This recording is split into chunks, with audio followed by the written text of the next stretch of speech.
We already know the answer, but have you ever found yourself lying in bed for hours, not sleeping, just scrolling on your phone, binge watching shows, or kind of just existing? That's what people are calling bedrotting. It's a way some of us cope when we're feeling totally drained, burnt out, or overwhelmed. Not the most glamorous term, but pretty relatable, right? The greatest challenge with bedrotting is that for people struggling with depression or burnout, it feels pretty good. So when someone advises you against it, it can be difficult to actually take their advice. The thing is, recovery from depression is not the same as recovering from a physical ailment. Your bed is not a hospital bed, but physical health and mental health do have an effect on one another. Poor mental health can worsen your physical health, and poor physical health can worsen your mental health. Bedrotting is a good example of this. So let's look at the signs that bedrotting is actually worsening your mental health. It's becoming more irresistible. In the intro, we mentioned that your bed is not a hospital bed. In a hospital bed, your situation is temporary, and everything around your bed is there for the sake of your health. If hospital beds are where battles for health are fought, bedrotting signifies retreat rather than an attack. It can start to feel more and more like your bed is the only place to be. Going out, exercising, seeing the sun, and touching grass are all proactive activities that show you are resisting your depression, whereas staying in bed is comfortable and effortless. That's the key element.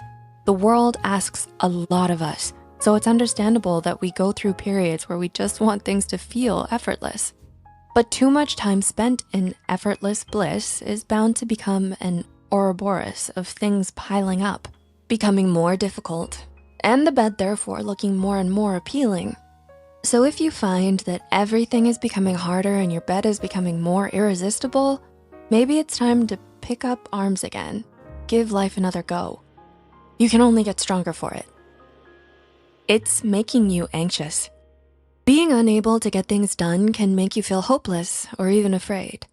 Anxiousness born of procrastination is common and usually gets worse the longer it goes on.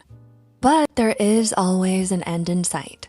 A 2017 study published in the Journal of Rational, Emotive, and Cognitive Behavior Therapy tells us that the greatest thing keeping people suspended in anxiety and procrastination is rumination, rather than just worrying about it.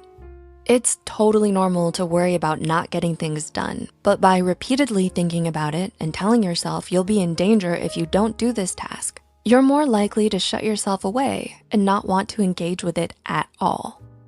This, of course, just leads to more rumination. So here's a strategy that might help you get out of bed and clear out some of that anxiety that's keeping you trapped. Don't think about how many tasks you need to do or how long it's going to take. Just get started by doing one thing.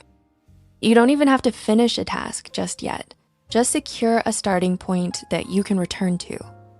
If you have a lot to do, but it all depends on one specific task getting done, start there. If it can be done in any order, start with the easiest one, or even choose one randomly. You may think you aren't bedrotting out of anxiety, but think about what it is that you're ruminating on.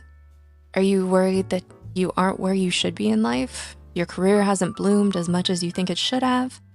The advice is still applicable. Find one thing that, even if it doesn't do anything helpful immediately, will at least make you feel like you're being more productive. It's affecting your self-esteem. You most likely already knew that bedrotting is probably not great for you. Being surrounded by snacks and a charging laptop with The Sims on 24/7 sounds like a great way to spend a weekend, but long periods without any productivity aren't great for your self-esteem.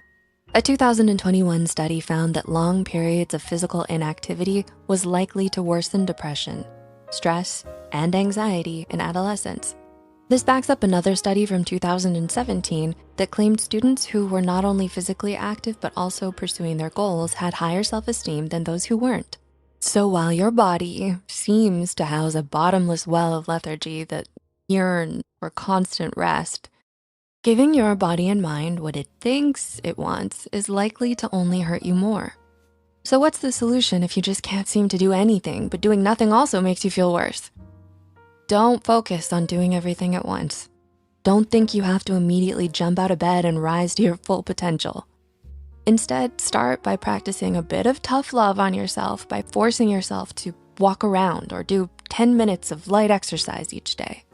You might just find that this starts to repair your undeniable inner fortitude, and over time, you will be reminded of just how strong and capable you are.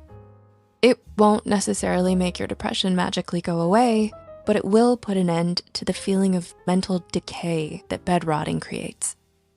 Your family and friends are worried about you. This one might sound obvious, but it's often one of the most overlooked signs for everything. We aren't with you. We don't know what you're experiencing, but the people closest to you might know when something's wrong. You might not think they actually care or that it doesn't matter, but if someone has expressed the smallest amount of concern about how much time you spend in bed, it could mean your time spent bedrotting is affecting you more than you realize. Not everyone will say something, and people don't always express themselves well. Your dad might just get angry that you're spending too much time in bed. Your friends might stop inviting you out because you've stopped saying yes. That isn't good, but it should at least tell you that bedrotting might have more control over you than you intended, and your mental health might have gotten observably worse because of it. It's often tempting to disregard the concern your family has for your mental health, as they themselves and the family mechanisms that exist in your household could be a major factor in your depression. But bedrotting is unlikely to mend that situation and could instead be a contributing factor in keeping you tied to a bleak situation. Some people swear bedrotting is self-care, and sometimes after a long, busy week, a few extra hours in bed can be just what you need. But when it turns into something more and your bed becomes a cage, it's time to start questioning how much good it's doing, if any. Have you ever gone through an excessive period of bedrotting? How did you get through it? Share your experiences in the comments below. Someone might really need to hear it. Remember to leave a like if you enjoyed this video and subscribe to Psych2Go for more videos like this. Good luck, Psych2Goers.